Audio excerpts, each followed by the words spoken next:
Dari pidato Presiden, RAPBN dan juga nota keuangan 2026 akan dilangsungkan ataupun dijadwalkan pada pukul 14.30 waktu Indonesia Barat. Dan untuk membahasnya lebih lanjut terkait juga dengan apa saja yang akan dibacakan oleh Presiden Prabowo terkait dengan nota keuangan dan juga RAPBN 2026, kita kembalikan laporan khusus kepada Renata Panggalo yang saat ini berada di Komplek Parlemen. Renata, silahkan.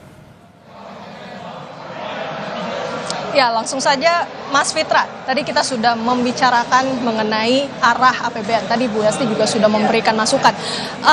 Kita coba bedah dari pertumbuhan ekonomi dulu.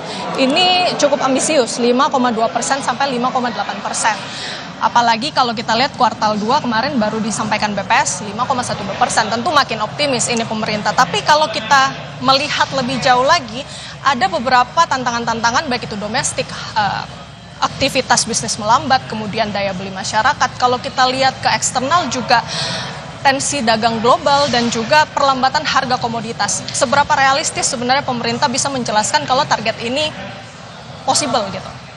Ya, jadi kalau kita lihat untuk tahun ini kuartal 2 kita mencapai 5,12%. Salah satunya hikmahnya adalah ketika kita mampu untuk menggeser sumber pertumbuhan ekonomi. Ya, sebagaimana yang saya sampaikan tadi, PMTB aktivitasnya bisa sampai 6,99%. Nah, oleh karenanya kalau kita lihat ke depan, kita tidak hanya bisa membatasi diri dari sektor konsumsi saja. Kalau kita bandingkan ya kuartal 1 dan kuartal 2, sektor konsumsi sebagaimana tadi disampaikan Bu Esti, memang belum kemana-mana ya. Jadi di kuartal 1 tumbuh 4,95%, di kuartal 2 4,97%, yang artinya itu masih suboptimal di bawah pertumbuhan ekonomi itu sendiri. Tadi memang Bu Esti juga sempat menyampaikan mengenai fenomena Rojali, rombongan jarang beli, terus Rohana, rombongan hanya nanya-nanya, dan ada lagi Rohalus ya, rombongan hanya elus-elus. Tetapi di sisi yang lain Bu Esti, ada data lain, data e-commerce yang juga sebenarnya meningkat gitu. Tapi meskipun sebenarnya belum sangat robust, tapi setidaknya kita bisa melihat ada fenomena juga switching behavior. Karena kalau kita lihat dari sisi aktivitas yang bukan barang pakaian ya, itu akomodasi makanan dan minuman itu tumbuh 8,05% di kuartal kedua. Artinya orang ke mall itu sebenarnya buat makan-makan dan kulineran, bukan buat beli-belinya di online begitu kan. Nah untuk ke depan apakah realistis untuk 5,2 sampai 5,8%? Nah, jadi asalkan dalam hal ini kita bisa fokus kepada sektor-sektor yang tidak hanya fokus kepada konsumsi, itu saya kira bisa. Karena pertama tadi kuncinya adalah di industri pengolahan. Kalau memang industri pengolahan itu bisa tumbuh signifikan, yang mana kita bisa melihat kalau industri pengolahan itu atau industri manufaktur yang tumbuh 5,68%, kita harusnya fokus di mana sih? Low hanging fruitnya di mana? Ada satu misalnya hilirisasi di pertambangan, tetapi itu kan juga tidak sustainable ya sifatnya kalau pertambangan.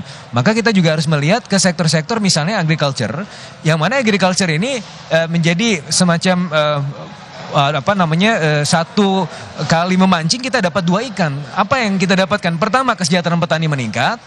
Yang kedua adalah ya pertumbuhan ekonomi juga cukup signifikan. Misalnya tadi di pohon industri CPO. CPO itu misalnya ada satu pohon industri, ada 2 klaster yang belum terisi misalnya. Jadi di sektor tocopherol dan juga keratin. Yang mana itu belum ada investasi sama sekali. Tapi kalau ketika misalnya investasi minimal 0,11 billion US dollar saja, itu bisa menghasilkan efek multiplier 126 kali. Itu salah satu contoh saja di pohon industri CPO yang sudah established, dan bahkan untuk Uni Eropa sudah mengakui bahwa CPO kita sudah masuk kategori produk yang renewables, bukan lagi produk yang mengancam gitu kan. Dan ini juga cukup menarik karena ada peningkatan peminatan ya kepada investor asing masuk ke industri kita, terutama ke equity market, masuk ke sektor-sektor yang juga terkait CPO. Nah, ini juga merupakan salah satu indikator bahwa sebenarnya ke depan ada banyak sumber pertumbuhan ekonomi di selain konsumsi gitu kan. Nah, di sisi yang lain kita juga melihat bagaimana program prioritas pemerintah ya yang tadi juga disampaikan oleh Presiden. Untuk tahun ini saja sudah ada 986 triliun yang fokus kepada prioritas masyarakat. Presiden selalu menyatakan ya bahwa yang paling penting masyarakat makan. Nah, itu apa refleksinya? 986 triliun fokus kepada masyarakat dan peningkatan sejahtera masyarakat. Memang itu kalau kita lihat ya dalam kenyataannya dalam beberapa tahun terakhir, memang masyarakat masih tertinggal. Bu Esti juga pasti sudah melihat ya di Komisi 10 terutama ya, bagaimana indeks kualitas hidup, bagaimana juga tingkat pendidikan masyarakat kita masih di bawah rata-rata. Dibandingkan dengan Vietnam saja kita jauh tertinggal. Yang konteks yang underprivileged di Vietnam, tingkat kecerdasannya itu hampir sama dengan yang di kita itu yang privilege. Nah ini kan berarti kan suatu hal yang tertinggal, ada lagging. Kalau istilahnya ini semuanya kita harus kemudian menghasilkan pertumbuhan yang inklusif. Aceh Mulu sempat menyampaikan ya, kita membutuhkan bukan extractive economic institution yang menguntungkan sekelompok elit, tapi kita membutuhkan suatu institusi yang disebut sebagai inclusive economic institutions, yang mana itu pembangunan adalah untuk rakyat, dan itu yang akan disampaikan akan menjadi fokus ke depannya gitu. Oke, tapi Mas Fitra, saya paham pemerintah ini lumayan optimis melihat data-data dari BPS misalnya, tetapi di satu sisi banyak yang resah juga Mas melihat data ini, karena ketika kita lihat lagi sepertinya ada anomali, karena ini banyak yang berbeda perkiraan-perkiraan baik itu dari lembaga internasional maupun lembaga di dalam negeri sendiri secara independen. Mungkin dari data industri manufaktur yang misalnya ini juga terlihat ada sebenarnya di PMI ada kontraksi, namun kalau di BPS malah ini tumbuh. Kemudian juga ada data pertumbuhan konsumsi rumah tangga ataupun juga retail yang diklaim membaik, tapi ketika kita lihat di lapangan data-data seperti PPN-nya anjlok, kemudian juga penjualan mobil semester 1 ini turun, dan juga penjualan semen yang padahal sebenarnya BPS juga bilang konstruksi ini jadi tulang punggung ekonomi. Kalau dari pemerintah sendiri nih Mas melihatnya, bagaimana sih bisa menjawab keresahan ini? Apakah memang BPS ini punya metodologi baru atau apa? Metodologi tetap sama. Jadi kalau untuk PMI misalnya ya, Mbak, kalau kita lihat Purchasing Manager Index in Manufacturing berbeda dengan cara menghitung PMTB. Sebagai contoh gini ya, di kuartal 1, aktivitas Purchasing Manager Index in Manufacturing kita itu konsisten di atas 50, bahkan di bulan Februari sampai 54. Tetapi di kuartal 1 itu PMTB kita, pembentukan modal tetap bruto, itu cuma tumbuh 2,12%. Nah artinya apa? Artinya ada lag. Lagnya apa? Purchasing Manager Index in Manufacturing artinya orang mensurvei manajer pembelian. Mungkin baru direalisasikan di kuartal kedua. Karena itu yang ditangkap di kuartal kedua, PMTB naik 6,99%. Meskipun PMI di rata-rata di kuartal kedua itu di bawah 50. Nah jadi heads up-nya adalah kemungkinan besar di kuartal ketiga itu akan membawa atribut di kuartal 2 ini, PMI yang di bawah 50 kemungkinan besar akan terbawa ke kuartal 3. Jadi kita bisa melihat kemungkinan besar PMTB di kuartal ketiga mungkin akan lebih kurang dibandingkan dengan yang sekarang gitu kan. Nah terus tadi Mbak juga menyampaikan oke, semen turun segala macam. Memang betul kalau kita lihat dari bangunan itu tumbuhnya cuma 4,89%. Dan itu merupakan 74% dari total kontributor PMTDB kita. Yang meningkat apa? Yang sifatnya capital intensif, permesinan naik 25%. Kemudian industri pengolahan tadi yang capital intensif. Maka kalau kita melihat tadi ya, kok nggak terefleksi di tingkat kualitas hidup saya sih? Saya belum meningkat income-nya. Memang rata-rata memang di barang modal sifatnya, belum betul-betul ke ciri gitu ya, ke level income. Nah harapannya adalah bagaimana ini nanti bisa lebih inklusif. Setidak-tidaknya kita bisa melihat bahwa ada faktor anomali yang tadi saya sebutkan, black swan, front loading activities, mengirimkan barang-barang ke US ya, yang tadi CPO dan seterusnya, maka ketarik juga industri kimia, ketarik juga emiten-emiten yang di situ.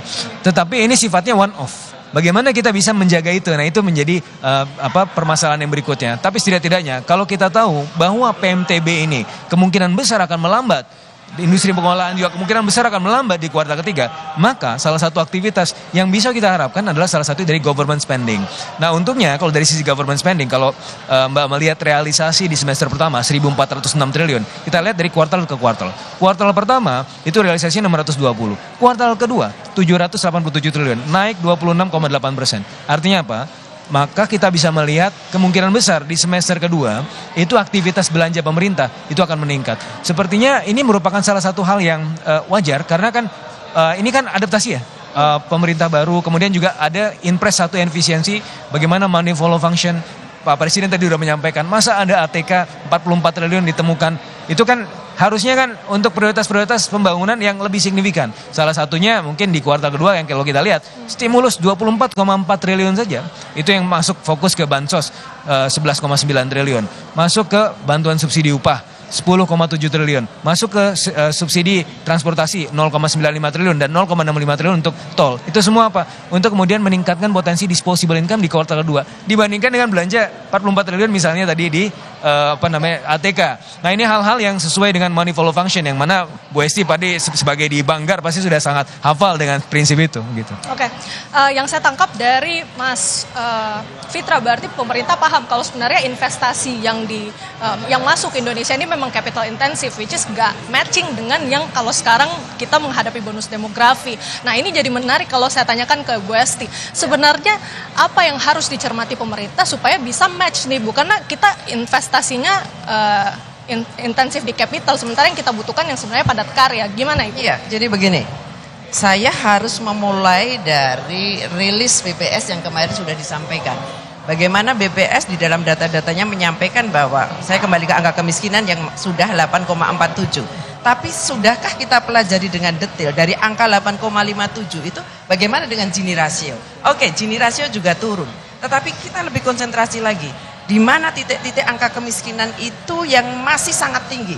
Kalau kita bicara angka kemiskinan sangat tinggi, kita boleh mengatakan misalnya di NTT yang masih 19, sekian %, kemudian juga Papua dan beberapa daerah yang lain, bahkan kalau di breakdown ke kabupaten kota, masih banyak kabupaten kota yang angka kemiskinan, persentase kemiskinan juga sangat tinggi.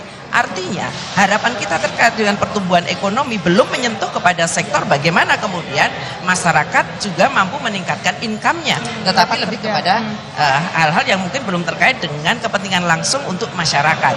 Nah, inilah yang kemudian kami semoga hari ini akan terjawab kegelisahan kami ketika kemudian kami mengatakan bagaimana dengan daerah 3T, daerah yang tertinggal secara ekonomi maupun pendidikan, apakah itu ada? Sangat nampak itu ada. Kita boleh optimis lalu kita meningkatkan bagaimana pertumbuhan ekonomi kita, tetapi itu kalau kemudian membuat Gini rasio kita semakin jauh, ya saya kira semakin tinggi, tentu itu tidak menjadi hal yang diharapkan oleh masyarakat. Belum bicara pendidikan, baik kita bicara soal sekolah rakyat. Yang sekolah rakyat ini saya kira cukup menarik untuk kita cermati, yang sudah berjalan beberapa titik, kemudian juga ada sekolah unggul Garuda, lalu ada revitalisasi 14.000 atau 13 ditambah sekian ribu untuk pendidikan. Nah ini saya kira juga akan menjadi perhatian utama kita, concern kita. Apakah betul itu akan mampu direalisasikan? Gitu. Oke, akan sangat menarik kalau Mas Fitra sudah punya jawaban untuk mengakomodasi pekerjaan-pekerjaan untuk bisa menambah income dari masyarakat, tapi bisa disimpan dulu. Kita jeda sinak tetap di laporan khusus pidato Presiden era APBN dan Nota Keuangan 2026.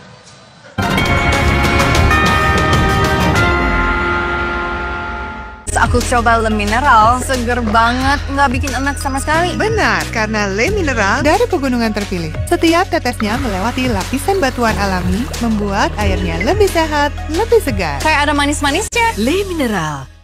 Aduh, sakit kepala, sakit punggung. Minum Panadol Extra. Satset dan efektif redakan berbagai nyeri mengganggu. Panadol Extra, redakan 7 gejala dengan 1 kaplet. Tidak semua air itu aqua. Yang dipilih dari sumber air di gunung terlindungi, disaring bertahun-tahun oleh